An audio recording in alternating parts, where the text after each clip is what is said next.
Hi friends, నమస్తే. తినాలి. ఈ సారు నాన్ వెజ్ తినకూడదని మనకు చెప్తాడు. ఎందుకు తినకూడదో వినాలి. చెప్పండి అయ్యా. మాంసం ఎందుకు తినకూడదంటే ఏదైనా చనిపోయిన తర్వాతనే తినాలి. బ్రతికున్న దాన్ని మనం తినాం కదా.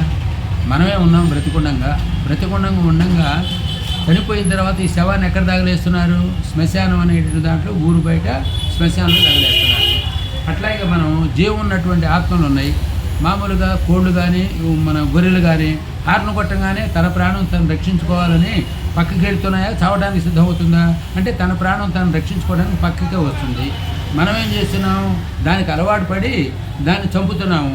చంపేటప్పుడు కొన్ని వైబ్రేషన్స్ ఉంటాయి. దానికి ఎవరో నన్ను దుర్మార్గులు చంపుతున్నారు అనేటువంటి చెడు భావాలతో ఈవిడ నాశనంగాను అని అది తన మనసులో తను అనుకుంటుంది. ఆ వైబ్రేషన్స్ మొత్తం తన బాడీ పడుద్ది. ఆ బాడీ మీద మనం తిన్నటువంటి ఆ శవాన్ని ఎక్కడ తగలేస్తున్నాం? మఠాలు పెట్టి మన పొట్టులో కూర్చోతున్నాం. మంది శవమే, అది శవమే, ఈ శవాన్ని. అందుకని ఈశ్వరుడు శ్మశానంలో దెయ్యాలు ఉంటాయంటారు. దెయ్యం అంటే ఏమీ లేదు.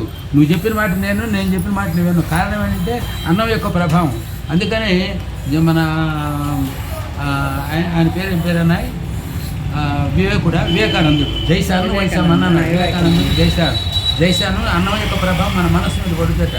కాబట్టి ఈ క్షణం నుంచి మనం ఈ శవాలను తినడం మారేస్తే సరిపోద్ది. శవాలను తిన్నామంటే మన కడుపు కూడా శ్మశానమే. శ్మశానంలో దెయ్యాలు ఉంటాయంటే ఒకళ్ళు చెప్పిన వాళ్ళు మాట వినం. ఎవరు సక్రమంగా ఉండరు. కాబట్టి దీన్ని తగ్గించుకోండి. ఈ క్షణం నుంచి మీరు తగ్గించుకుంటే చాలా పుణ్యాత్తులతో మీకు మంచి మేలు జరుగుతుంది. ఈ అన్నగారు చెప్పేది ఏంటంటే నాన్ వెజ్ తినకూడదని ఫ్రెండ్స్. నిజంగానే నాన్ వెజ్ తింటే మన మైండ్ సెట్ అనేది మూర్ఖత్వంగా మారుతుంది. పిల్లలను తల్లులను కొట్టుకోవటం, తిట్టుకోవటం, సంపించుకోవటం ఇవన్నీ అవుతున్నాయి. ఇవన్నీ ఎందుకు అవుతున్నాయి అంటే మన మైండ్ సెట్ ఎందుకు మారట్లా? మన కడుపులో ఉండదాన్ని బట్టి మనం చేపలు, మేకలు, కోళ్ళు అన్నీ సంపేసి మనం తింటున్నాం. అది చెప్పాలనుకున్నారు అన్నయ్య గారు.